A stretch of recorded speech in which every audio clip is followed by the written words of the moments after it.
मित्रों, नमस्कार। मेरा नाम है दीपिका और आप सभी का एक बारी फिर से स्वागत है हमारे द नोटबुक आईएएस के इस चैनल पे, जहां पे हम द हिंदू से संबंधित डेली बेसिस पे जो भी महत्वपूर्ण आर्टिकल्स और एडिटोरियल्स होते हैं उनको बड़े ही विस्तार में कवर करते हैं, जिससे आपके एग्जाम में आने वाला कोई भी करंट अफेयर्स का प्रश्न ना छूटने पाए। तो इसी के साथ में दोस्तों हम देख लेते हैं आज के हमारे क्या क्या आर्टिकल्स हैं। और आप सभी जानते हैं कि हम जब स्टार्ट करते हैं अपने सेशन को, तो पहले हम आपको एक क्वेश्चन देते हैं। वो प्रीवियस ईयर का क्वेश्चन हो सकता है, वो प्लेसेस इन न्यूज़ से संबंधित क्वेश्चन हो सकता है, वो इकोनॉमी, पॉलिटी, ज्योग्राफी, किसी भी चीज़ से संबंधित क्वेश्चन हो सकता है। तो चलिए इसी के साथ में हम देख लेते हैं कि आज के हमारे क्या क्या इंपॉर्टेंट आर्टिकल्स है दोस्तों।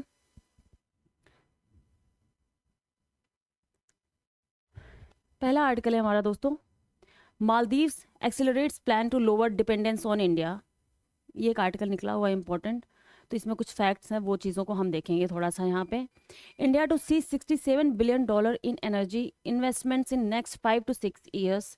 जैसा कि हमारा एनर्जी की डिमांड डबल होने वाली है कुछ सालों में, तो पीएम मोदी का एक जो है यहाँ पे हम देखेंगे कि उन्होंने कुछ कुछ चीज़ें कही हैं, तो उसके बारे में देखेंगे। Affluent among sub caste could be omitted from quota list observes Supreme court.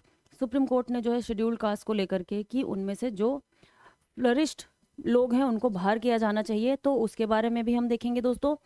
Understanding the delimitation exercise, बहुत ही इंपॉर्टेंट आर्टिकल है। डीलिमिटेशन एक्सरसाइज को लेकर के डीलिमिटेशन कमीशन के बारे में भी हम देखेंगे, और इसी से ही संबंधित आज का हमारा PYQ होगा। तो आप इस आर्टिकल को जब हम डिस्कस कर रहे होंगे तो आप वहाँ से उसके आंसर को देने का प्रयास कीजिएगा। आगे क्या है दोस्तों, the number of sedition cases filed from 2018 to 2022, इसको भी हम देखेंगे दोस्तों। अगला आर्टिकल होगा हमारा, New Delhi India ask citizen in Myanmar Rakhine states to leave immediately. Myanmar के रखाइन स्टेट से कह दिया गया है कि जल्दी से जल्दी वहाँ से हमारे जो भारत के लोग हैं वो वहाँ से हट जाएं, और हम जो है FMR जो हमारा फ्री मूवमेंट रेजिम है उसको हम वहाँ पे जो है हटाना चाहते हैं। तो इसी के चलते हम ये थोड़ा सा देखेंगे, इसके बारे में डिस्कस करेंगे, हमने पहले भी डिस्कस किया हुआ है। अगला आर्टिकल होगा हमारा, हुतीज uncrewed surfaces vessels a new threat. हुतीज का जो है अनक्रूड जो सरफेस वेसल्स हैं वो एक नया थ्रेट खड़ा कर रही हैं, तो इनके बारे में हम देखेंगे। Malindi Kenya cult leaders charged with murdering nearly 200 childrens. दोस्तों इलिटरेसी कितने हद तक घातक हो सकती है यहाँ पे हम देखेंगे। आप इसको जो है अपने एथिक्स के पेपर में भी जोड़ करके देख सकते हैं। चलिए दोस्तों देखते हैं हम आज का अपना क्वेश्चन। क्वेश्चन क्या है हमारा, with reference to the delimitation commission consider the following statements. आगे पहला हमारा स्टेटमेंट है, the orders of the delimitation commission can not be challenge in the court of law. दूसरा ऑप्शन है हमारा, when the orders of the delimitation commission are laid before the Lok Sabha और state legislative assembly they can not affect any modification in the orders. हमारे option है दोस्तों, which of the statement given above is are correct. हमें correct statement बताना है। पहला है हमारा दोस्तों, पहला है हमारा A 1 only, B 2 only, C both 1 and 2, D neither 1 nor 2। तो इसी को हम हिंदी में भी देख लेते हैं दोस्तों एक बारी। परिसीमन आयोग के संदर्भ में निम्नलिखित कथनों पर विचार करें। पहला, परिसीमन आयोग के आदेशों को अदालत में चुनौती नहीं दी जा सकती। दूसरा, जब परिसीमन आयोग के आदेश लोकसभा या राज्य विधानसभा के समक्ष रखे जाते हैं तो वे आदेशों में कोई संशोधन नहीं कर सकते हैं। ऊपर दिए गए कथनों में से कौन सा से सही है आपको बताना है। आपके ऑप्शन है A केवल 1, B केवल 2, C 1 और 2 दोनों, D ना तो 1 और ना ही 2। तो चलिए दोस्तों आप इसके आंसर को ढूंढने की कोशिश करिए। हम आर्टिकल भी लाएंगे। आप सभी जानते हैं कि हम कोई भी क्वेश्चन देते हैं तो उससे संबंधित हमारा एक ना एक आर्टिकल होता है हमारे पूरे डिस्कशन के दौरान, तो आप वहाँ से इसके आंसर को पिक करने की कोशिश करिएगा। चलिए दोस्तों चलते हैं हम अपने आर्टिकल की तरफ। और दोस्तों ये बहुत बेहद ही हमारे लिए सैड खबर है एक तरीके की कि आप लोग जो है हमें जो है सब्सक्राइब नहीं कर रहे हैं। तो आप लोगों से रिक्वेस्ट है कि सब्सक्राइब करिए, हमारे मोरल भी थोड़ा सा बूस्ट होता है उससे। तो देखने के साथ साथ सब्सक्राइब भी कर लीजिए, कोई इतनी मेहनत की बात नहीं है। तो रिक्वेस्ट को आप लोग थोड़ा सा हमारी कंसीडर करिए और प्लीज़ सब्सक्राइब करिए हमारे चैनल को। चलिए दोस्तों देखते हैं हम अपने पहले आर्टिकल की तरफ। यहाँ पे बात कही जा रही है Maldives accelerates plan to lower dependence on India. आप सभी जानते हैं कि जैसे मालदीव के साथ में काफ़ी ज़्यादा एस्केलेशन हो गया था, क्लैशेस हो गई थी इंडिया और मालदीव के बीच में, कि वहाँ पे जैसे ही वहाँ के नए प्रेसिडेंट आए थे मोहम्मद मुइज़्ज़ इलेक्ट होकर के 2022 में जैसे ही आए हैं, पहले ही उन्होंने बोल दिया था कि इंडिया आउट की पॉलिसी उन्होंने पहले ही कह दी थी। और फिर जैसे ही वो इलेक्ट होकर के आए हैं उन्होंने इस चीज़ को फॉलो करना भी शुरू कर दिया, और वहाँ के कुछ ऑफिशियल्स ने हमारे प्राइम मिनिस्टर मोदी के बारे में कुछ उल्टी सीधी बातें कह दी, जो कि थोड़ा अपमानजनक था लगा हमारे इंडियंस को, और उन्होंने भी बायकॉट मालदीव करना शुरू कर दिया। हमारे मोदी जी जब गए थे लक्षद्वीप 2 फेब को, वहाँ से उन्होंने कुछ फ़ोटोज़ वगैरह डाली थी अपने ट्विटर हैंडल पे, तो उन फोटोज़ को देखकर और अपने इंडियन जो है टूरिज़्म को प्रमोट करने के लिए हालांकि उन्होंने डाली थी, तो उसको देख करके मालदीव, जिसकी पूरी इकॉनमी मैक्सिमम जो उसकी इकॉनमी है वो टूरिज़्म के बेस पे चलती है, और उसके टूरिज़्म में भी मैक्सिमम लोग कहाँ से होते हैं, वो इंडिया के होते हैं, तो उनको थोड़ा सा इस बात का बुरा लगा, और जाहिर सी बात है लगना ही था बुरा। और फिर उन्होंने जो है उसको लेकर के कुछ ट्वीट वगैरह किया, और फिर जो है सारे इंडियंस लोगों ने फिर कहना शुरू किया बायकॉट मालदीव्स, और इन्हीं चीज़ों के चलते जो है काफ़ी कुछ और भी बहस हो गई मालदीव के साथ। मालदीव ने पहले कह दिया था कि इंडिया को यहाँ से अपनी जो भी आर्मी है उसको यहाँ से हटाना पड़ेगा मालदीव से, तो इंडिया ने हालांकि इस बात पे अग्री हो गया, और फिर मालदीव ने क्या किया कि वो इंडिया विजिट ना करके, हमारा एक ट्रेडिशन रहा है दोस्तों कि जब भी मालदीव में कोई भी इलेक्शन होता है और नए प्रेसिडेंट बन के आते हैं वहाँ पे, तो वो पहले विजिट करते थे इंडिया में, क्योंकि इंडिया जब भी मालदीव में कोई भी प्रॉब्लम हुई हो तो सबसे पहले जो है इंडिया ही ऐसा रहा है जो सबसे पहले जा कर के हेल्प प्रोवाइड करवाई है, सहायता दी है मालदीव को। लेकिन इस बारी मालदीव में जो नए राष्ट्रपति आए हुए हैं उन्होंने, वो सऊदी अरेबिया गए, वो अदर कंट्रीज़ में गए, वो चाइना भी गए, लेकिन वो इंडिया नहीं आए। ऐसा हमारा ट्रेडिशन था, लेकिन कंपल्सन नहीं था, कोई बाध्यता नहीं थी कि उनको आना ही था, लेकिन हमारा बहुत लॉन्ग टर्म का अच्छा रिलेशनशिप था मालदीव के साथ में, तो उस चीज़ के चलते हमें ये चीज़ें थोड़ी सी बुरी लगी। और ऊपर से उन्होंने चाइना में जा कर के बोला कि आप जो है आप लोग टूरिज़्म को हमारे यहाँ बढ़ाइए, टूरिज़्म को थोड़ा ज़्यादा प्रमोट करिए मालदीव में, चाइनीज़ लोगों को उन्होंने बोला। और इसी के चलते इंडियंस का काफ़ी ज़्यादा इंडिया के लोग जो है मालदीव में जाना काफ़ी ज़्यादा कम कर दिए हैं, और जो है चाइना के लोगों की संख्या वहाँ पे बढ़ रही है टूरिस्ट की। तो इसी के चलते और चाइनीज़ वेसल भी देखी गई इंडियन ओशन में पहुँच गई, अब इसी जैन के फर्स्ट में ही पहुँचने, फेब के फर्स्ट में ही वीक में पहुँचने वाली थी मालदीव में, जिसको लेकर के इंडिया ने काफ़ी रोष जताया था कि ये चाइनीज़ वेसल नहीं जानी चाहिए, क्योंकि डायरेक्ट इनडायरेक्ट तरीके से चाइना भी इंडिया पे स्पाई करने का काम करता है, इंडिया की जासूसी करने का कुछ ना कुछ वो रास्ता ढूंढता ही रहता है। श्रीलंका ने 2024 से बैन कर दिया किसी भी रिसर्च शिप को अपने यहाँ पे, बार बार इंडिया के कहने से कि हम जो है इस चीज़ को नहीं जो है सपोर्ट कर पाएंगे कि आपके यहाँ रिसर्च वेसल्स आए जो कि हमारे इंडियन ओशन में आती है, और वो जो है डायरेक्ट इनडायरेक्ट तरीके से इंडिया की स्पाई करती हैं। तो इसी के चलते श्रीलंका ने थोड़ा पॉजिटिव मोड दिखाते हुए उन्होंने जो है रिसर्च वेसल्स को 2024 से बंद करवा दिया, लेकिन वहाँ पर जब कोई रास्ता नहीं दिखा तो चाइना ने मालदीव का रास्ता पकड़ा, और मालदीव को जो है अपना एक तरीके से कहिए टारगेट बनाया, और अब वहाँ पे अपने रिसर्च वेसल्स को ले जाने की कोशिश करी। हालांकि बाद में इंडिया के लगातार जो है इस चीज़ को लेकर के विरोध जताने के बाद जो है मालदीव ने कहा कि ये रिसर्च वेसल जो है कोई ऐसी रिसर्च करने के लिए नहीं आ रही है, बस ये एक रोटेशन बेस पे जो आती है, वहाँ पे जो चाइनीज़ लोग हैं वो काम वाम करने के लिए, तो उनके लिए कुछ सप्लाई और वहाँ से कर्मियों को ले जाने और ले आने के लिए, बस इतने काम के लिए आ रही है। तो ये इसको भी हमने थोड़ा पॉजिटिव नोट पे देखा, और लगातार हमारे एक्सटर्नल अफेयर मिनिस्ट्री और जो है हमारे प्राइम मिनिस्टर मोदी जी लगातार उनके साथ में कॉन्वर्सेशन में बने हुए हैं कि कैसे कैसे करके हमारी इन चीज़ों को हम थोड़ा सा डाउन करें।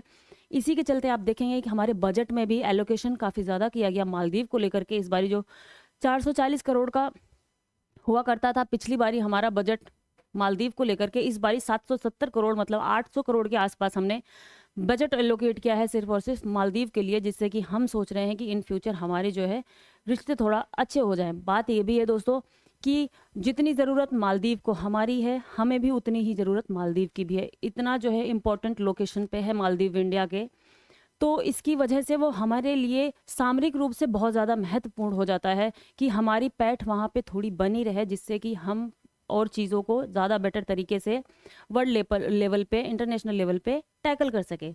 तो ये सारी चीज़ें थी, मैंने आपको जो है थोड़ा मैरीटाइम और चीज़ों के संबंध में चीज़ों को बता दिया यहाँ पे। इसके साथ में हम ये थोड़ा चार्ट देख लेते हैं कि यहाँ पे क्या कहा जा रहा है कि Maldives accelerates plan to lower dependence on India.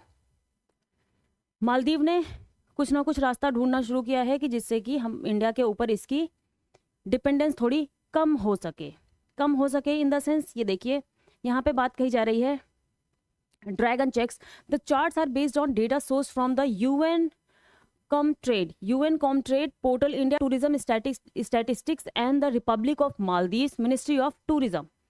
ये चार्ट है दोस्तों, इसमें आप देखेंगे 2023 का आप देखेंगे और 2024 में डिफरेंस देखेंगे आप, तो आपको सीधे सीधे दिखेगा कि 2023 में अगर इंडिया के टूरिस्ट जो है 21,640 थे, तो वो अभी कम होकर के 16,895 हो गए हैं। और वहीं चाइना के टूरिस्ट 2023 में कितने थे? 6,563। और सीधे बढ़ के आप देख रहे होंगे कि ये पहले पोजीशन पे आ रहे हैं, यहाँ पे 25,330 पे आ गए, 303 पे आ गए। इस टाइम चाइना जो है लिस्ट को टॉप कर रहा है, मालदीव के टूरिज्म की लिस्ट को।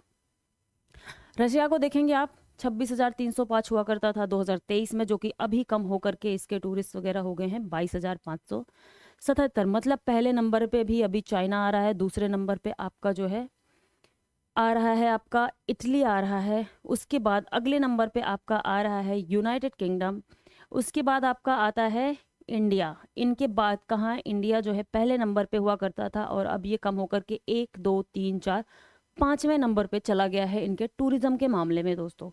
तो यहाँ पे ये कुछ इंपॉर्टेंट फैक्ट्स थे जो मैंने आपको बता दिए हैं दोस्तों। बाकी आप देखेंगे कि फ्रांस और यूएस इनके जो है टूरिज्म में बहुत ज़्यादा डिफरेंस नहीं आया है, जो पहले थे उन्हीं में थोड़ा कम ज़्यादा हुआ है। बाकी इंडिया को लेकर के यहाँ पे टूरिज्म में काफ़ी ज़्यादा कमी देखने को मिल रही है, लोगों में भी काफ़ी ज़्यादा रोष बढ़ गया था। और यहाँ पे हमारे साथ इसी के साथ में ही हमारे ट्रेड्स वगैरह में भी चेंजेस देखने को मिल रहे हैं दोस्तों। और यहाँ पे जो medical tourist from the Maldives who visited India from treatment, पहले जितने मेडिकल टूरिस्ट आते थे, इंडिया एक तरीके का मेडिकल हब है बहुत बड़ा, क्योंकि यहाँ पे बहुत ही सस्ते रेट पर जो है मेडिकल सहायता उपलब्ध हो जाती है। बड़ी बड़ी जो है सर्जरीज भी काफ़ी ज़्यादा, और दुनिया के और बड़ी कंट्रीज़ के अलावा जो है यहाँ पे बहुत ही सस्ते दर पे जो है सर्जरीज वगैरह हो जाती है। तो बहुत से टूरिस्ट इंडिया में विजिट करते हैं इस चीज़ को लेकर के। आसपास के कंट्रियों के, आप पड़ोसी कंट्रियों के जो अंडर डेवलप्ड कंट्रीज है उनका देखेंगे तो यहाँ पे मेडिकल के लिए भरमार लगी होती है, मेडिकल टूरिज्म की। तो इसी को देखते हुए यहाँ पे कहा जा रहा है कि 2016 में लगभग 50,000 के आसपास थी, अभी जो घट करके आप जानते हैं कि 2019-20 के आसपास में जो है पैंडेमिक था, तो उसकी वजह से भी बहुत कम होना ही था। लेकिन 2021 में भी बहुत ज़्यादा बढ़ा नहीं है, वो भी जो है अभी के टाइम पे 30,000 के आसपास ही है। तो चलिए दोस्तों, चलते हैं हम अपने अगले आर्टिकल की तरफ। और यहाँ पे थोड़ा सा मैंने सोचा कि आपको मैप भी दिखा दे एक बारी, फिर से आपका मैप का रिवीजन हो जाए। मैप का रिवीजन इन द सेंस कि आप ये देख लीजिए, यहाँ आपका ये है मालदीव, ये रहा आपका मालदीव। आप देख रहे हैं, इसकी आप लोकेशन देख लीजिए कि ये इंडिया के लिए कितना ज़्यादा मैरीटाइम रूप से इंपॉर्टेंट है। ये देखिए, ये मालदीव इंडिया से कितना सटा हुआ है। चाइना तो इधर है दोस्तों, और चाइना इधर से आएगा अभी, तो चाइना तो मालदीव से दूर है लेकिन इंडिया के बहुत पास है। तो इसलिए सामरिक तौर पर मालदीव की लोकेशन इंडिया के लिए बहुत इंपॉर्टेंट हो जाती है, जो कि अभी के क्लैशेस को देख करके बहुत अच्छा नहीं कहा जा सकता है हमारे और मालदीव के रिलेशंस को लेकर के। और यहाँ पे देखिए आप, गल्फ ऑफ एडन यही है जहाँ पे अभी हम आपको भी दिखाएंगे कि यहाँ पे फिर से जो है जो हूतीज़ हैं वो अनक्रूड अपने वेसल्स को भेज रहे हैं जिसमें कोई क्रू मेंबर नहीं है। इससे जो है अमेरिका की और ज़्यादा प्रॉब्लम बढ़ रही है रेड सी वाले एरिए में। और ये देखिए आपका हॉर्न ऑफ अफ्रीका है, और ये रहा आपका रेड सी दोस्तों, और ये है आपका गल्फ ऑफ एडन, और ये है आपका अरेबियन सी, ये है आपका बे ऑफ बंगाल, इधर है आपका पैसिफिक ओशन, और इसको हम बोलते हैं ओशिनिया, इन सारे एरियाज को। और आपका जो है ये है आपका ट्रॉपिक ऑफ कैंसर है। आप ये देख सकते हैं कि ट्रॉपिक ऑफ कैंसर कौन कौन सी कंट्रीज से जो है निकल के जाता है, ठीक है दोस्तों। और इक्वेटर है आपका, इक्वेटर इंडिया से होकर जाता है, नहीं जाता है दोस्तों। ये देखिए इक्वेटर यहाँ से जा रहा है, 0 डिग्री यहाँ पे है, ठीक है दोस्तों। तो ये सारा है आपका मेडागास्कर है यहाँ पे, यहीं पे सेशल्स आइलैंड है दोस्तों। ठीक, तो इतनी चीज़ें मैंने आपको यहाँ पे बता दी हैं, आप देख लीजिएगा इनको और एक बारी रिवाइज कर लीजिएगा। ठीक है, चलिए चलते हैं आगे हम। India to see $67 billion in energy investment in next 5 to 6 years, प्रधानमंत्री ने बोला है। प्रधानमंत्री जो है हमारे कहाँ पे एड्रेस कर रहे थे, edition of India Energy Week. India Energy में इंडिया एनर्जी का इनॉग्रेशन हो रहा था, इंडिया एनर्जी वीक का, तो उसी में इन्होंने बोलते हुए कुछ कुछ जो है फैक्ट्स बताए, तो वो हमारे लिए थोड़ा सा इंपॉर्टेंट हो जाते हैं। इन्होंने कहा कि हमने 11 लाख करोड़ जो है एलोकेट किया है बजट में इंफ्रास्ट्रक्चर के लिए, और उसमें भी सबसे ज़्यादा किस चीज़ के लिए, हमारे एनर्जी सेक्टर के लिए है, क्योंकि हमारी एनर्जी सेक्टर जो है वो लगभग 2045 के आसपास हमारी एनर्जी की जो डिमांड है वो बढ़ के दुगनी होने वाली है। तो इसकी वजह से एनर्जी सेक्टर हमारे लिए काफ़ी ज़्यादा इम्पॉर्टेंट हो सकता है। यहाँ पे उन्होंने कहा कि ये इसकी डिमांड 2045 में बढ़ कर के दोस्तों डबल हो जाएगी। तो इसके लिए हमारी जो एनर्जी सेक्टर है वो बहुत बड़ा होने वाला है। G20 के समिट में बायोफ्यूल, ग्लोबल बायोफ्यूल अलायंस हुआ था G20 के समिट में, जहाँ पे कई कंट्रीज साथ में मिलकर के उन्होंने बात करी थी। 22 नेशंस थे उसमें, 22 नेशंस एंड 12 इंटरनेशनल ऑर्गेनाइजेशन शामिल हुए थे। हमारे किस में शामिल हुए थे, G20 जब हमारे यहाँ पे हुआ था उसमें ग्लोबल बायोफ्यूल अलायंस में शामिल हुए थे। 22 कंट्रीज शामिल हुई थी और 12 अंतर्राष्ट्रीय संस्थाएं शामिल हुई थी, जिसमें बात कही गई कि ये जो है सबका मिला करके $500 बिलियन की ये जो है सेक्टर होने वाला है। International organisation had come on board to encourage the use of biofuels and this would create economic opportunities worth $500 billion के आसपास। जो बायोफ्यूल की इंडस्ट्री है ये लगभग $500 बिलियन के आसपास हो जाएगी। और इसी के ही साथ में इथेनॉल ब्लेंडिंग के बारे में भी कहा है दोस्तों। इथेनॉल की ब्लेंडिंग इसलिए की जाती है हमारे जो है तेल वगैरह में, जिससे कि कार्बन का एमिशन कम हो सके। तो इसकी वजह से इंडिया का जो टारगेट था, emphasis on India's progress in the biofuel sector, mister Modi said ethanol blending इन पर लीटर, 1 लीटर में जो है हमने कितना किया था of petrol had witnessed a significant rise from 1.5% इन 2014 से अभी 2023 में 12% कर दिया है। हमारे जो पेट्रोल में इथेनॉल की मिक्सिंग है वो 2014 में कितनी हुआ करती थी दोस्तों, 1.5% हुआ करती थी 1 लीटर में, लेकिन अभी वो 12% हो गई है 1 लीटर में 2023 में। और इससे क्या होता है, leading to a reduction in carbon emission by about 42 million metric tonne. इससे 42 मिलियन मीट्रिक टन की जो है कार्बन एमिशन में हमें रिलीफ मिलेगा इथेनॉल के ब्लेंडिंग से। इसकी वजह से हमें इतना रिलीफ मिला है। आगे क्या कहा इन्होंने, और इन्होंने टारगेट क्या सेट किया कि हम 2000 ये सोच रहे हैं कि हम 2025 तक हमारा क्या हो, ब्लेंडिंग 20% की हो जाए। जो भी 12% की है पर लीटर में, हमने टारगेट रखा है कि 20% की हमारी इथेनॉल ब्लेंडिंग हमारे पेट्रोल में हो जाए। वो है कब तक, 2025 तक। आगे, recalling the initiation of 20% ethanol blending in more than 80 retail outlets. पहले 80, इसके पहले वाले बजट के आसपास 80 रिटेल आउटलेट थे जहां पे जो है ये इथेनॉल ब्लेंडिंग का काम होता था। अभी इन्होंने डायरेक्टली उसे बढ़ा करके बोला कि ये हो गए हैं 9000 आउटलेट। काफ़ी ज़्यादा बढ़ोतरी हो गई। He said the government was working towards the installation of 5000 compressed biogas plants. आपने बायोगैस प्लांट्स देखे होंगे, उसके लिए 5000 बायोगैस प्लांट्स के लिए जो है गवर्नमेंट काम कर रही है उसको स्थापित करने के। इससे हमारी जो है जो रिन्यूएबल एनर्जी है और हमारे जो कार्बन एमिशन के जो टारगेट्स हैं वो अचीव किए जा सकते हैं। तो चलिए इसी के साथ में हम आगे चलते हैं दोस्तों। यहाँ पे कुछ कुछ जो फैक्ट्स थे वो मैंने आपको बता दिया। इन्होंने कहा है कि हम अगले 5 से 6 सालों में $67 बिलियन की हमारी जो है इंडस्ट्री एनर्जी की हो जाएगी। तो इसको देखते हुए ये जो है काफ़ी ज़्यादा इंपॉर्टेंट था, तो मैंने आपको बता दिया। आगे बात क्या कही जा रही है, affluent among sub caste could be omitted from quota list, observes Supreme Court. 7 judge constitution bench 7 जज की कॉन्स्टिट्यूशन बेंच ने on Tuesday questioned why affluent sub caste among backward classes should not be excluded from the reservation list and made to compete with the general category. इन्होंने कहा जो सब cast हैं, जो scheduled caste हैं, उनमें भी क्या कहते हैं, कुछ सब कास्ट होती हैं कि कुछ लोग हैं जो दोस्तों IAS भी बन गए लेकिन फिर भी वो रिजर्वेशन को कंटिन्यूअसली प्राप्त कर रहे हैं, उनके बच्चे प्राप्त कर रहे हैं। तो सुप्रीम कोर्ट ने ये कहा कि भाई आप लोग जो है फिर क्यों रिजर्वेशन ले रहे हो, गवर्नमेंट को इस चीज़ को देखना चाहिए और इन लोगों को रिजर्वेशन की कैटेगरी से बाहर करके इनको जनरल की कैटेगरी में डालना चाहिए, या अब ये जनरल के साथ में compete करने के लायक हो गए हैं। इनकी जगह पे जो और ज़्यादा बैकवर्ड पिछड़े हुए हैं, इन्हीं के कास्ट के लोग हैं जो बहुत ज़्यादा पिछड़े हुए हैं, उनको प्रायोरिटी दी जानी चाहिए जिससे कि वो आगे बढ़ सकें।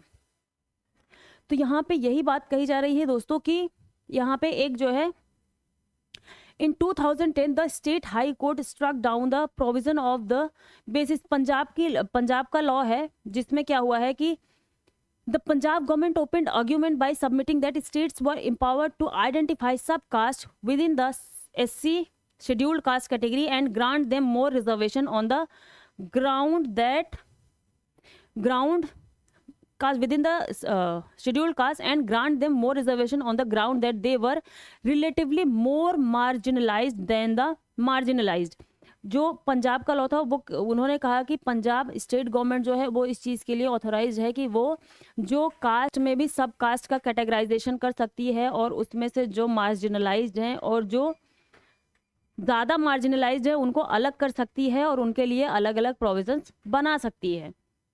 और इसके अलावा the state is defending the validity of its law the Punjab scheduled caste and backward classes reservation in services act 2006 section 454 sub clause 5 of the act give first preference quota to Valmiki and Mazhabi Sikh. इसमें 2006 में जो आया था इनका ये backward class का reservation in services act, इसमें इन्होंने पहला प्रेफरेंस किसको दिया था, वाल्मीकि को और मजहबी सिख्स को जो है इसमें इन्होंने ज़्यादा प्रायोरिटी दी थी। इसके बाद क्या हुआ कि 2010 में स्टेट हाई कोर्ट ने struck down the provision on the basis of 5 जज कॉन्स्टिट्यूशन बेंच। आप जानते हैं कि जब 5 जज हो जाते हैं किसी भी बेंच में तो वो कॉन्स्टिट्यूशनल बेंच कहलाती है, उसके आगे जितने होंगे फिर भी वो कॉन्स्टिट्यूशनल बेंच होती है। Judgment in the E V Chinnaiah case, E V Chinnaiah का केस आया था 2010 का केस था, इसी में इन्होंने इसको जो है स्ट्रक डाउन किया था और which held that only the president was empowered to categorise the group as a scheduled caste under article 341। कोर्ट ने कहा कि आर्टिकल 341 के अंडर में, आर्टिकल कितना 341, आर्टिकल 341 के अंडर में जो है प्रेसिडेंट को ही ये अधिकार है कि वो जो शेड्यूल्ड कास्ट हैं उनमें भी सब कैटेगराइजेशन कर सकती है, सिर्फ और सिर्फ प्रेसिडेंट कर सकता है वो। ये किस में आता है, आपके आर्टिकल 341 में आता है। ठीक है दोस्तों, तो ये हमें थोड़ा सा ध्यान देना है। The constitution bench had further declared that the scheduled caste were a homogenous group, ये homogenous group, and that sub classification would be a violation of the right to equality. उस टाइम पे जब ये लॉ लेकर के आई थी पंजाब की government और इसने कहा था कि स्टेट का अधिकार है और वो जो है सब कैटेगराइजेशन कर सकती है किसी भी कास्ट में, शेड्यूल्ड कास्ट में, और उसमें भी जो ज़्यादा मार्जिनलाइज्ड हैं, जो ज़्यादा पिछड़े हुए हैं उनको अलग कर सकती है और जो कम पिछड़े हैं, जो आगे बढ़ चुके हैं, उनको अलग कर सकती है और दोनों के लिए अलग अलग प्रावधान बना सकती है। लेकिन वहाँ पे फिर वहाँ के स्टेट हाई कोर्ट ने जो है इस चीज़ को रद्द करवा दिया था। किस केस में, केस क्या था, ईवी चिनैया केस। और उन्होंने कहा था कि आर्टिकल 341 के अंतर्गत में प्रेसिडेंट को ही ये अधिकार है कि वो शेड्यूल्ड कास्ट और ये SC STs के अंदर सब कैटेगराइजेशन का काम सिर्फ और सिर्फ प्रेसिडेंट कर सकता है। और इसी को देखते हुए उन्होंने इस चीज़ को रद्द कर दिया था और उन्होंने कहा कि जो शेड्यूल्ड कास्ट है वो एक होमोजेनस ग्रुप है, मतलब कि समान तरीके के ग्रुप है और फिर उसमें भी सब कैटेगराइजेशन करना जो है सही नहीं होगा। तो ये सारी चीज़ें थी दोस्तों यहाँ पे इन्होंने कही थी। और इसके बाद क्या बात हुई थी कि mister Singh argued that the sub classification made in the 2006 act was not in breach of equality. Supreme Court ने कहा कि ये राइट टू, अगर हम उसमें भी जो है सब कैटेगराइजेशन करेंगे तो ये हमारे जो है राइट टू इक्वलिटी का जो है उल्लंघन होगा, राइट टू इक्वलिटी का उल्लंघन होगा। आपको बताना है कि राइट टू इक्वलिटी कौन से आर्टिकल में आती है हमारी, ये फंडामेंटल राइट का पार्ट है दोस्तों, और फंडामेंटल हमारा कॉन्स्टिट्यूशन के भाग 3 में आता है। तो आपको बताना है राइट टू इक्वलिटी हमारे फंडामेंटल राइट में कौन से आर्टिकल में आता है। मैंने आपको इतना तक जो है बता दिया है, तो आपको जाके बस ढूंढना है कि राइट टू इक्वलिटी किस में आता है। आगे देखते हैं दोस्तों। Mister Singh argued that sub classification, मतलब जो सब क्लासिफिकेशन 2006 एक्ट के अकॉर्डिंग किया गया था वो जो है breach of equality but as an aid to equality, ये जो है इक्वलिटी को ब्रीच करने के लिए, उसका उल्लंघन करने के लिए नहीं था, बल्कि ये जो है इक्वलिटी को और ज़्यादा सहायता पहुंचाने के लिए था। मतलब कि जैसे कि अगर किसी भी कास्ट के अंदर में ही कुछ लोग बन गए बहुत अच्छे, ज़्यादा फ्लरिश लेवल पे, जैसे आप क्रीमी लेयर की भी बात करें, बहुत अच्छे लेवल पे बन चुके हैं, लेकिन उसी में ही कुछ पिछड़े लोग हैं, तो वहाँ पे भी तो इक्वलिटी नहीं हो पा रही ना।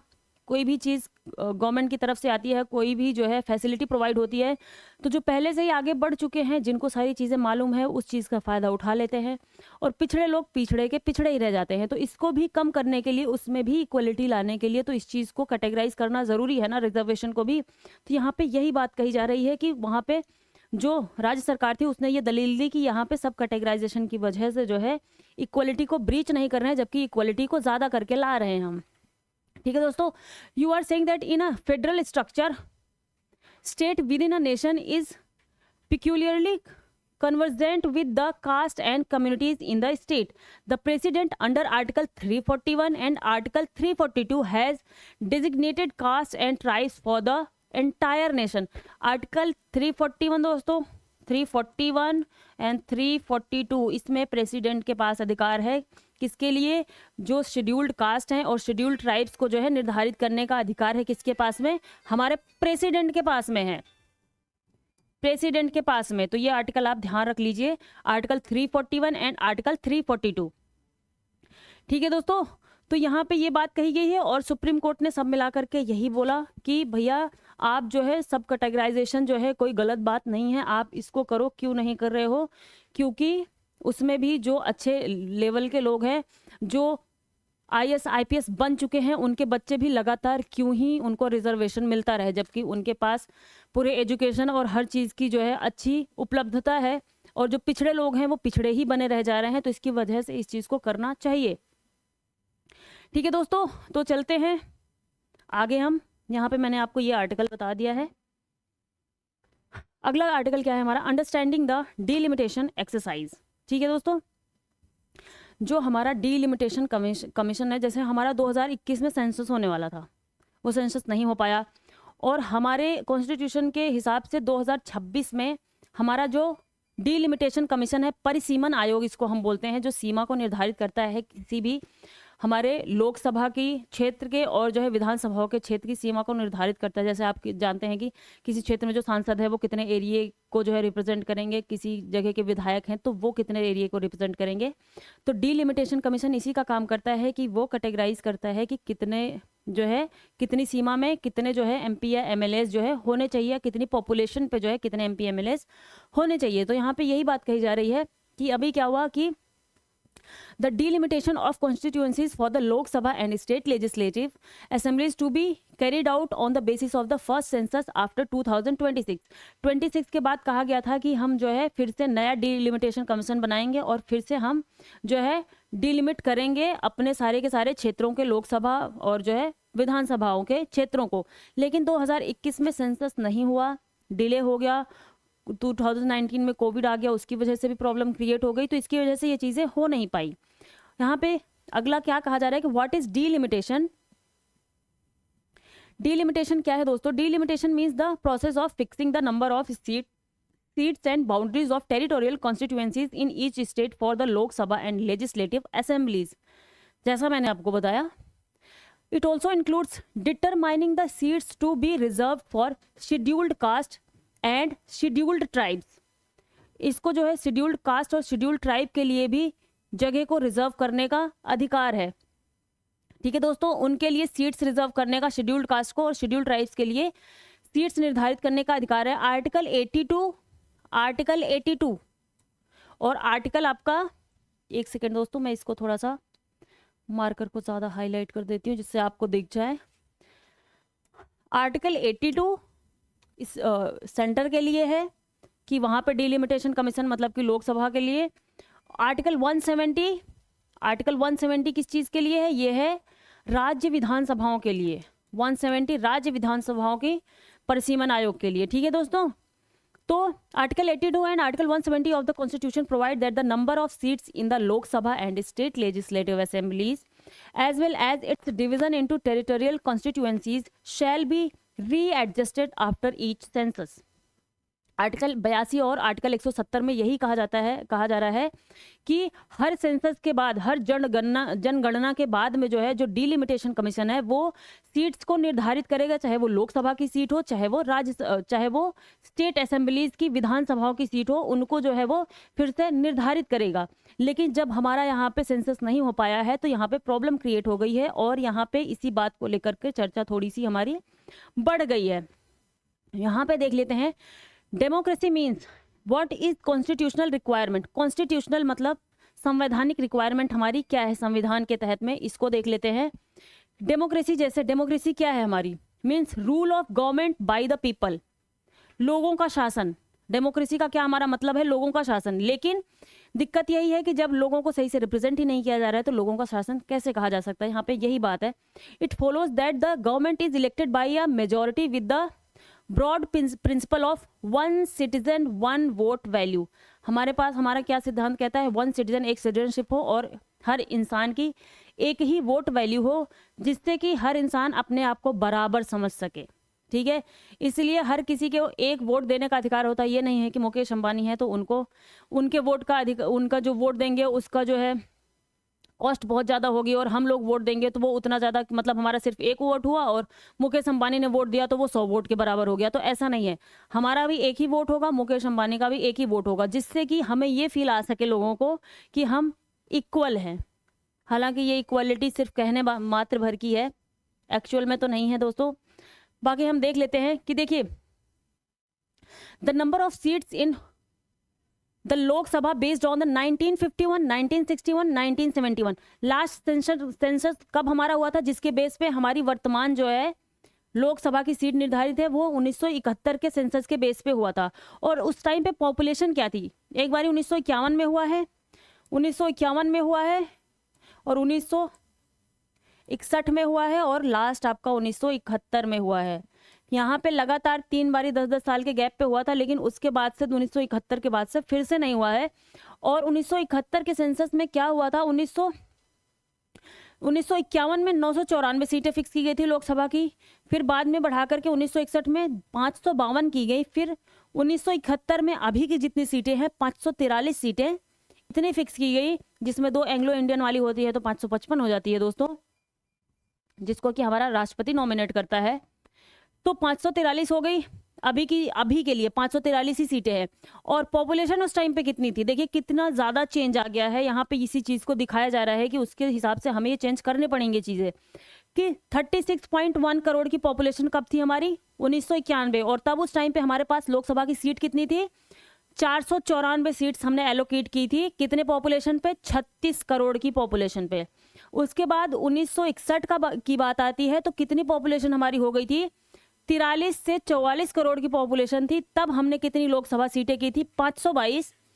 और उसके बाद में देखिए दोस्तों, जब 54 करोड़ से 55 करोड़ की हमारी पॉपुलेशन थी 1971 में, तब हमने कितनी सीट्स दी थी? 543 सीट्स। और अभी के टाइम पे आप देख रहे हैं पिछले 5 दशकों में पॉपुलेशन ने बहुत तेजी से ग्रोथ किया है। और अभी आप देखेंगे कि 130 से 140 के आसपास, हम 140 करोड़ के आसपास पॉपुलेशन है।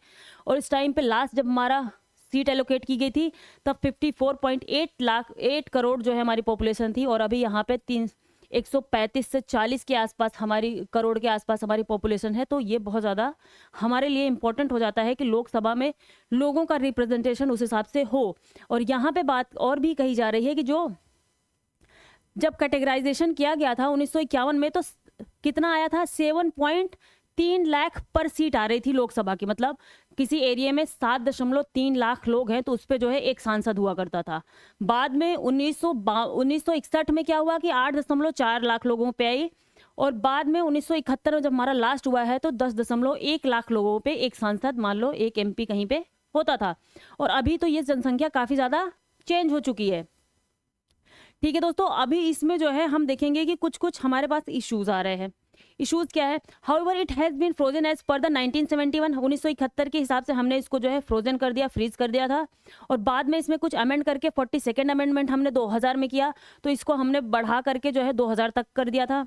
42वें संविधान संशोधन 1974 के आसपास हमने इसको संशोधित करके 2000 तक इसी सेंसस को आगे बढ़ाने के लिए कह दिया। 1971 का सेंसस 2000 तक चलेगा। उसके बाद जो अगला सेंसस आएगा उसके अकॉर्डिंग हम जो है फिर अपनी लोकसभा सीटों का बंटवारा करेंगे, लेकिन फिर से जाकर के 2084वें संविधान संशोधन से 84वें संविधान संशोधन से इसको बढ़ा करके कर दिया गया 2026 तक के लिए, जो कि अभी बहुत ही नज़दीक है हमारे पास। तो यहाँ पे यही बात कही जा रही है कि अब जो है अभी तक तो सेंसस हुआ ही नहीं हमारे यहाँ पे, तो लोकसभा सीटों का कैसे बंटवारा होगा। और तो और इसको इसलिए किया गया था, 2026 तक रोका गया था 1971 की पॉपुलेशन को कि उसी जनसंख्या पे, जिससे लोग थोड़ा सा डिमोटिवेट हो और पॉपुलेशन थोड़ी कम बढ़े, पॉपुलेशन को कंट्रोल किया जा सके। तो इसीलिए 1971 का ही हमने रेशियो रखा था कि 1971 पे ही चलाएंगे, और जिससे कि हम आगे की पॉपुलेशन को थोड़ा कंट्रोल करने की कोशिश करें। लेकिन पॉपुलेशन तो कंट्रोल हुई नहीं दोस्तों, और ऊपर से दिक्कत ये हो रही है, यहाँ पे ये आंकड़ा यही दिखाया जा रहा है कि जो स्टेट्स हैं जिन्होंने अच्छा काम किया, मान लीजिए जो साउथ के स्टेट्स हैं, कर्नाटका, केरला, तमिलनाडु, इनके यहाँ पॉपुलेशन तो कम हुई है, इन्होंने अच्छा काम किया पॉपुलेशन को लेकर के, लेकिन अगर फिर से ये इस तरीके से पॉपुलेशन बेस पे सीटों का बंटवारा होगा तो इनकी सीट्स तो कम हो जाएगी लोकसभा में, और इनका रिप्रेजेंटेशन कम हो जाएगा। जब किसी स्टेट का रिप्रेजेंटेशन कहीं पे कम होता है तो वो अपनी बातों को उतने बेटर तरीके से कैसे रख सकती है। तो इस पे यहाँ पे इनको दुख ये है कि हमने अच्छा काम भी किया और हमारा रिप्रेजेंटेशन भी कम हो जाए। जो नॉर्थ के स्टेट्स हैं, उत्तर प्रदेश, बिहार, मध्य प्रदेश, हरियाणा, पंजाब, ये सारे के सारे यहाँ पे पॉपुलेशन बहुत अच्छी खासी ग्रो करी है। तो इसके हिसाब से अगर हम सीट्स को देखेंगे तो इनको बहुत ज़्यादा सीट्स मिल जाएंगी। जैसे यहाँ पे ये चार्ट आप देखेंगे कि उत्तर प्रदेश अभी की प्रेजेंट सीट क्या है हमारी, 80 है लोकसभा की। ठीक है दोस्तों, और नंबर ऑफ सीट्स प्रोजेक्टेड, बात कही जा रही है कितनी सीट्स हो जानी चाहिए, 91 सीट हो जाएगी। ठीक है, और इनको 11 सीट्स का फायदा हो जाएगा यूपी को। बिहार को 40 है अभी, जिसमें जो है उनको 50 हो जाएंगी सीटें और उनको 10 का फायदा हो जाएगा। राजस्थान को 6 सीट का फायदा हो जाएगा, अभी 25 है, बढ़ के 31 होने की बात कही जा रही है। MP का 29 है, जिसको 33, इनको 4 सीट का फायदा होगा। वहीं पे ही तमिलनाडु जो है उसकी 29 से घट के 31 हो जाएगी, जिसको 8 सीट का नुकसान होगा तमिलनाडु को। और तो और आंध्रा और तेलंगाना को भी 8 सीट का नुकसान होगा। 42 है, वो 34 हो जाएगी पॉपुलेशन के हिसाब से हम देखेंगे तो। केरला है, केरला को भी सीधे 8 सीट का नुकसान होगा दोस्तों, 20 है, सीधे कम होके 12 हो जाएगी। कर्नाटका को 2 सीट का नुकसान होगा, 28 है, 26 होने की प्रोजेक्टेड है। पंजाब का 13 है, 13 से 12 हो जाएगा, 1 कम हो जाएगा। हिमाचल है, हिमाचल का कम होकर के जो इधर पहाड़ी एरियाज हैं, उधर नॉर्थ ईस्ट के एरियाज हैं, उनके भी कम होने की जो है पूरी संभावना है दोस्तों। तो यहाँ पे इनके लिए वो अच्छी बात नहीं होगी इन स्टेट्स के लिए। और इसके आगे हम देख लेते हैं कि कुछ चीज़ें, व्हाट आर इंटरनेशनल प्रैक्टिसेस, अंतर्राष्ट्रीय लेवल पे क्या क्या प्रैक्टिसेस चलती हैं। और उसके पहले हम देख लेते हैं what are the issues. Issues जो मैंने आपको ये बताया, और इस पे 2 बातें कही जा रही हैं, जो 2 चार्ट दिए गए हैं इन पे क्या बात कही जा रही है दोस्तों की the number of seats were frozen based on the 1971 census is in order to encourage population control measures. जो मैंने आपको बताया, the population explosion that happened in our country during the last 5 decade, जो पिछले 5 दशकों में पॉपुलेशन का explosion हुआ है, उसके according has been uneven with some states, बहुत ज़्यादा अनइवन, विषम तरीके से पॉपुलेशन की ग्रोथ हुई है। जैसे some states like Uttar Pradesh, Bihar, Madhya Pradesh and Rajasthan having a greater increase, काफ़ी ज़्यादा बढ़ोतरी हुई पॉपुलेशन में। वहीं कर्नाटका, आंध्रा, केरला, तमिलनाडु, यहाँ पे जो है कम इंक्रीज हुआ है इन स्टेट्स की अपेक्षा। There are 2 options that are being discussed in the public domain with respect to the revised delimitation exercise based on projected population of various states at age of 2026। तो यहाँ पे दो तरीके की बातों की बात की जा रही है कि हम इस तरीके से इस चीज़ को प्रोजेक्ट कर सकते हैं। पहली बात की क्या क्या कही जा रही है कि the first is to continue with the existing 543 seats. जो पहली बात कही जाएगी, जो 543 सीट्स हैं उन्हीं के साथ हम कंटिन्यू करें, and their redistribution among various states, ये पहला दिया जा रहा है। And the second is to increase the number of seats to 848। दूसरी बात कही जा रही है कि हम सीट्स को बढ़ा के 848 के आसपास कर दें। ठीक है दोस्तों, 848 के आसपास। लेकिन उसके आगे it can be noticed in both these scenarios that the southern state, जो दक्षिण के राज्य हैं, जो हमारे भारत के दक्षिणी राज्य हैं, द स्मॉलर स्टेट्स, और जो छोटे राज्य हैं in the north like Punjab, Himachal Pradesh और Uttarakhand, as well as the north east state, जो नॉर्थ ईस्ट के पूर्वोत्तर राज्य हैं, are bound to be at a disadvantage when compare to the northern states. अगर हम सीट्स को बढ़ा के 848 कर देते हैं तो यहाँ पे यही कहा जा रहा है कि जो हमारे दक्षिणी राज्य हैं और जो हमारे नॉर्थ ईस्ट के राज्य हैं और हमारे जो छोटे राज्य हैं उनको नुकसान होगा काफ़ी ज़्यादा, और फ़ायदा किनको होगा, जहाँ पे पॉपुलेशन काफ़ी ज़्यादा बढ़ी हुई है। तो ये सारी चीज़ें हैं दोस्तों। इसके आगे हम देखते हैं कि जो वर्ल्ड लेवल पे है वहाँ पे क्या क्या चीज़ें हैं। What are the international practices. International practices में क्या क्या है दोस्तों, देखिए, in federation like US, United States में the number of seats in the House of Representatives equivalent of our Lok Sabha has been capped at 435 since 1913। 1913 से ही जो है, जो यूएस की, यूनाइटेड स्टेट्स की, वहाँ की जो हाउस ऑफ रिप्रेजेंटेटिव है, जो हमारे लोकसभा के बराबर है, वहाँ पे 1913 से ही सीट को फिक्स किया गया है। कितने पे, 435 के आसपास सीट्स को फिक्स किया गया है। अभी तक 435 ही सीट चल रही हैं वहाँ पे 1913 से। The population of the country has increase almost 4 times from 9.4। उस टाइम पे 9.4 करोड़ पॉपुलेशन थी और अभी के टाइम पे इनकी बढ़ के हो गई है कितनी, 33.4 करोड़। देखिए दोस्तों, कुछ कुछ ऐसे आंकड़े होते हैं जिनको हम अपने मेंस आंसर राइटिंग में बहुत ही इफिशिएंट तरीके से यूज़ कर सकते हैं। जैसे ये सारे आंकड़े हो गए जो हम आपको यहाँ पे अभी बता रहे हैं। The seats among the states are redistributed after every census through the method of equal proportion. यहाँ पे हर सेंसस के बाद में सीट को एलोकेट करते हैं, और उसको एलोकेट कैसे करते हैं, इनका मेथड क्या है, मेथड है अमेरिका में, वो है method of equal proportion. Method of equal proportion, समानता का जो मेथड है वो वहाँ पे लागू होता है। This does not result in any significant gain और loss for any of the states. इसमें किसी भी स्टेट या किसी भी राज्य को किसी भी तरीके का लॉस या किसी भी तरीके का फायदा नहीं होता है। वो बराबर पे ही उतनी ही सीट पे बने रहते हैं। हर बारी रिवाइज किया जाता है पॉपुलेशन और एरिया के हिसाब से, लेकिन जो स्टेट की सीट्स हैं वो फिक्स ही होती हैं, उनमें कमी ज़्यादा नहीं की जाती है। ठीक है दोस्तों, इसी तरीके से इन यूरोपियन यूनियन EU में पार्लियामेंट विच कंसिस्ट 720 मेंबर को कंसिस्ट करती है। उनकी पार्लियामेंट में 720 मेंबर्स है EU की, यूरोपियन यूनियन की। The number of seats is divided between 27 members of countries. जो 27 मेंबर देश हैं EU के, उनके बीच में जो है सीट्स को डिवाइड किया जाता है। और डिवाइड करने का इनका तरीका क्या है, तरीका वो है डिग्रेसिव प्रोपोर्शनैलिटी। डिग्रेसिव प्रोपोर्शनैलिटी के माध्यम से ये जो है सीट्स को डिवाइड करते हैं। कहाँ पे, यूरोपियन यूनियन में। और इसमें क्या होता है, under this principle the ratio of population to the number of seats shall increase as the population increases.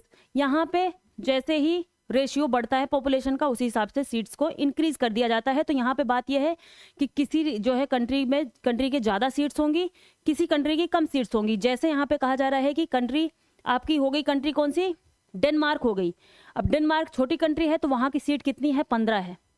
और वहीं पे हम देखेंगे जर्मनी की पॉपुलेशन जो है 8.3 करोड़ है, तो उसकी सीट्स कितनी है, 96 सीट्स हैं 8.6 लाख पर मेंबर पे। इसी 8.6 लाख पर मेंबर के हिसाब से इन्होंने सीट्स को एलोकेट किया है। तो डेनमार्क में सिर्फ और सिर्फ 15 सीट्स मिली हैं, और वहीं जर्मनी में जो है कितनी, 96 सीट्स मिली हुई हैं। तो ये बात कही जा रही है। और इसी के साथ में यहाँ पे कुछ सॉल्यूशन की बात की गई है। सॉल्यूशन की बात क्या की गई है दोस्तों, कहा जा रहा है कि the issue arises because democratic and federal principle seem to be at loggerhead in the delimitation exercise. जो हमारे फेडरल प्रिंसिपल्स हैं, जो हमारे संघीय प्रिंसिपल्स हैं, संघीय सिद्धांत हैं, जो हमारे बेसिक स्ट्रक्चर का पार्ट है, और जो हमारी डेमोक्रेसी है, इसमें थोड़ा सा कुछ जो है इश्यूज़ के चलते ये प्रॉब्लम क्रिएट हो रही है कि पॉपुलेशन बढ़ गई है और हमें फेडरलिज्म का भी ध्यान रखना है। पॉपुलेशन मतलब कि जैसे दोस्तों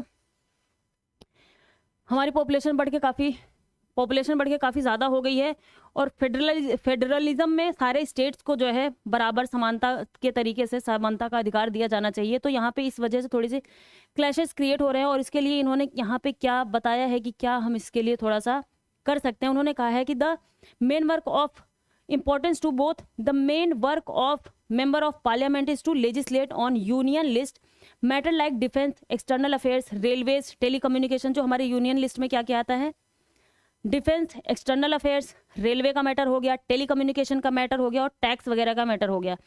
and hold the central government accountable. Majority of the scheme of the central government are implemented only by the state governments. Hence यहाँ पे कहा जा रहा है कि जो स्टेट गवर्नमेंट्स हैं, मेजॉरिटी जो स्कीम्स होती हैं वो स्टेट गवर्नमेंट के द्वारा ही की जाती हैं। मैक्सिमम थोड़े बहुत काम है जो सेंटर के द्वारा किए जाते हैं। तो आप ये काम कर सकते हो कि जो हमारी सीट्स हैं उनको जो है बराबर रख दो, सेंटर के लेवल पे जो बराबर है, जितने स्टेट्स को जो मिली हुई उनको सीट्स को उतना ही रख दो, और स्टेट के लेवल पे जो राज्य विधानसभा है वहाँ की सीटों में बंटवारा कर दो ज़्यादा। जैसे उत्तर प्रदेश की पॉपुलेशन ज़्यादा हो गई तो वहाँ पे अभी वहाँ की विधानसभा में जितनी सीट है उसको वहाँ की पॉपुलेशन के हिसाब से बढ़ा दो, और जो सेंटर की सीट है वो उतनी ही रहने दो। तो इससे क्या होगा कि इम्प्लीमेंटेशन के लिए अगर किसी राज्य में किसी भी जो है कार्यक्रम का इम्प्लीमेंटेशन किया जा रहा है तो वहाँ पे जगह जगह पे अगर जो है ये आपके विधायक होंगे तो उसको लागू करवाना ज़्यादा आसान हो जाएगा, और इससे हमारा जो फेडरलिज्म का जो स्ट्रक्चर है वो भी इंटैक्ट रहेगा, वो भी बना रहेगा। तो ये सारी चीज़ें हैं यहाँ पे कही जा रही दोस्तों। मैंने आपको सारी चीज़ें बता दी हैं। आप यहाँ पे एक बार ये चार्ट वगैरह देख लीजिएगा। और यहाँ पे 848 के बेस पे कहा जा रहा है अगर 848 सीटें कर देंगे तो यहाँ पे किसको कितना गेन होगा। उत्तर प्रदेश को 63 का गेन होगा, बिहार को 39 का, राजस्थान को 25 का, मध्य प्रदेश को 23 का, तमिलनाडु को 12 का, लेकिन फिर भी कुछ कुछ स्टेट्स को जो है नील जो है गेन होगा। तो वहाँ पे भी प्रॉब्लम आने की पूरी उम्मीद है।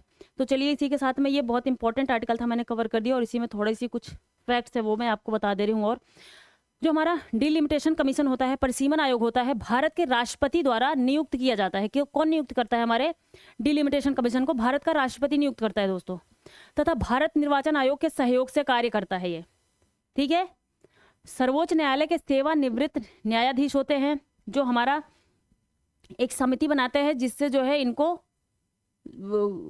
चुना जाता है, और मुख्य निर्वाचन आयुक्त होते हैं, संबंधित राज्य के निर्वाचन आयुक्त होते हैं। परिसीमन से तात्पर्य किसी देश में आबादी का प्रतिनिधित्व करने हेतु किसी राज्य में विधानसभा और लोकसभा चुनावों के लिए निर्वाचित क्षेत्र की सीमाओं का निर्धारण करना है। ये चीज हो गई। परिसीमन आयोग के आदेश लोकसभा या राज्य विधानसभा के समक्ष रखे जाते हैं तो वे आदेश में कोई संशोधन नहीं कर सकते हैं दोस्तों। ये क्वेश्चन था, क्वेश्चन में जाके आपको आंसर देखना है। साथ ही इसमें परिसीमन आयोग को बिना किसी कार्यकारी प्रभाव के काम करना होता है, जिसमें किसी कार्यकारी गवर्नमेंट का कोई इंटरवेंशन ना हो। संविधान के अनुसार आयोग का निर्णय अंतिम होता है। आयोग का निर्णय अंतिम है किसके अनुसार? हमारे संविधान के अनुसार आयोग का निर्णय अंतिम है, और उसे न्यायालय में चुनौती नहीं दी जा सकती, क्योंकि ऐसा करने से चुनाव में हमेशा ही देरी होती रहेगी। एक वोट एक मूल्य के सिद्धांत का पालन किया जाता है। तो ये आपका आंसर रहा आपके क्वेश्चन का। जा करके ध्यान से देखिए दोस्तों, और इसका आंसर को फिर से आप चेक करिए। यहाँ पे एक छोटी सी बात है जिसको हम देखेंगे। ये एक योजना है जो हमारी थोड़ी सी PMKMY, the number of farmers enrolled under PMKMY 23.38 lakh लोग जो है लॉन्च्ड इन सितंबर में लॉन्च हुआ, सितंबर 2019 में। उसी में द प्रधानमंत्री किसान मान धन योजना कब लॉन्च हुआ था? सितंबर 2019 में लॉन्च हुआ था प्रधानमंत्री किसान मान धन योजना। इसके अंतर्गत में 23.38 लाख लोगों ने रजिस्टर कर लिया है, इनरोल कर लिया है। और ये किस लिए है? ये है old age protection and social security, सामाजिक सुरक्षा और जो बूढ़े लोग हैं उनके प्रोटेक्शन के लिए ये जो है लाया गया है PMKMY, प्रधानमंत्री किसान मानधन योजना of small and marginal farmers. जो छोटे और सीमांत किसान हैं उनके लिए ये प्रधानमंत्री मानधन योजना लेकर के आई थी, जिससे कि वो बूढ़े हो जाते हैं तो फिर उनको कुछ सहायता प्रदान की जा सके, और जिनके पास खेतों की कमी है तो बेचारे सर्वाइव नहीं कर सकते हैं बाद में, तो उनके लिए आया था। इसमें थोड़ी सी चीज़ों को देख लेते हैं। प्रधानमंत्री नरेंद्र मोदी द्वारा झारखंड के रांची में प्रधानमंत्री किसान मानधन योजना का शुभारंभ किया गया था। यह एक केंद्रीय क्षेत्र की योजना है, सेंट्रल सेक्टर की स्कीम है दोस्तों। ये केंद्रीय क्षेत्र की योजना है जिसे सहयोग एवं किसान कल्याण कृषि विभाग, कृषि एवं किसान कल्याण मंत्रालय और भारत सरकार द्वारा भारतीय जीवन बीमा निगम LIC के साथ साझेदारी में प्रशासित किया जाता है। किसके साथ में? LIC के साथ में। LIC PM किसान मानधन योजना के लिए पेंशन फंड मैनेजर है। ठीक है, कौन है? LIC, जो रुपए की सुनिश्चित मासिक पेंशन प्रदान करता है।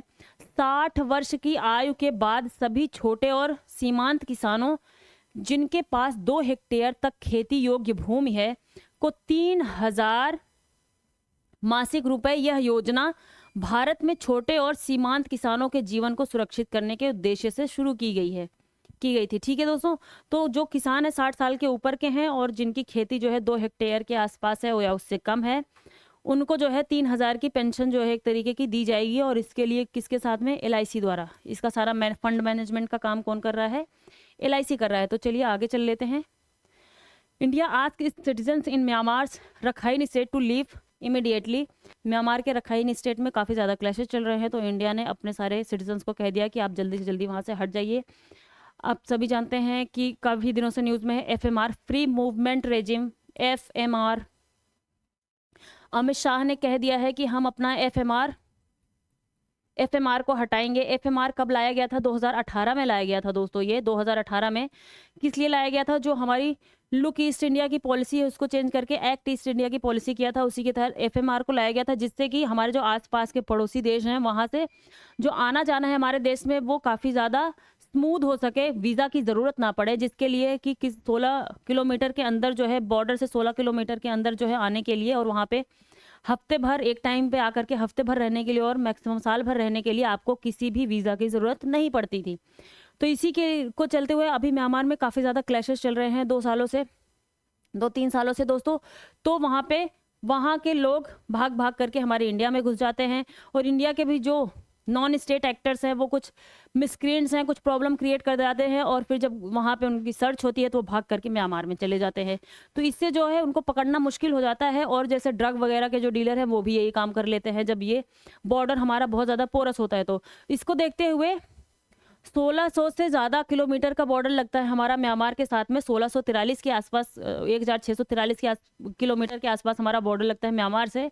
तो वहाँ पे अब ये फ्री मूवमेंट रेजिम को हटाने की बात कर रही है हमारी गवर्नमेंट, जिसको हमने बांग्लादेश के साथ भी हटा दिया है अभी के टाइम पे। तो यहाँ पे ये चीज़ें थी, मैंने आपको थोड़ी सी बता दी है। अमित शाह ने कहा कि हम जल्दी से जल्दी इस चीज़ को। तो दोस्तों यहाँ पे हमारे सारे आर्टिकल्स हो गए हैं समाप्त, लेकिन आप लोगों से ये रिक्वेस्ट है, आप पीछे देख रहे हैं बोर्ड पे हमने क्या लगाया हुआ है, और आप लोग बदमाशी कर रहे हैं, हमें सब्सक्राइब नहीं कर रहे हैं दोस्तों। तो आप लोगों से रिक्वेस्ट है, हमारा भी मोराल इससे बूस्ट होता है, हमारी टीम का मोराल बूस्ट होता है। हम काम करते हैं, मेहनत करते हैं यहाँ पे, तो हम भी इस चीज़ की थोड़ी उम्मीद तो रख ही सकते हैं। कहते हैं, हम इस चीज़ को मानते हैं, दिल से मानते हैं कि कर्मण्येवाधिकारस्ते माँ फलेषु कदाचन, लेकिन फिर भी हमारे दिल में थोड़ी सी उम्मीद तो इस चीज़ को लेकर रहती ही है दोस्तों। हम मेहनत करते हैं तो कि आप लोग भी थोड़ा हमें सब्सक्राइब करेंगे। तो इसी के साथ में आप कर लीजिए हमें सब्सक्राइब, मत करिए इतना लेट। और देखिए हमारा फाउंडेशन बैच चल रहा है NCERT का, क्लास 6 से लेकर 12 तक का, बेसिक टू एडवांस है ये। और यहाँ पे आपको QR कोड मिल जाएगा, जहाँ पे आप स्कैन करके हमारे इस बैच को ज्वाइन कर सकते हैं। ये दोनों ही लैंग्वेजेस में है, हिंदी और इंग्लिश बाईलिंगुअल है। आप इसको जाके ज्वाइन करिए अपने जो है। तो दोस्तों देखिए यहाँ पे आप 30 टेस्ट ही लगाना चाहते हैं, अगर आपके पास कम टाइम बचा है तो आप सिर्फ और सिर्फ 51 रुपये में टेस्ट लगा सकते हैं। आपको पूरी क्वालिटी मिलेगी इसमें, हिंदी इंग्लिश दोनों ही मीडियम में मिलेगा, ऑनलाइन ऑफलाइन जिस मोड में भी आप देना चाहें दोस्तों। तो इसी के साथ में दोस्तों आपसे विदा लेते हैं हमारी इस करंट अफेयर्स की श्रृंखला से। हमारे नोटबुक आईएएस चैनल को देखते रहिए, लाइक शेयर और सब्सक्राइब करिए, खाते पीते मस्त रहिए, एनर्जी बनाए रखिए, तैयारी को और ज़्यादा मजबूत बनाइए दोस्तों। ऑल द बेस्ट आप सभी को, बहुत बहुत शुक्रिया आप सबका।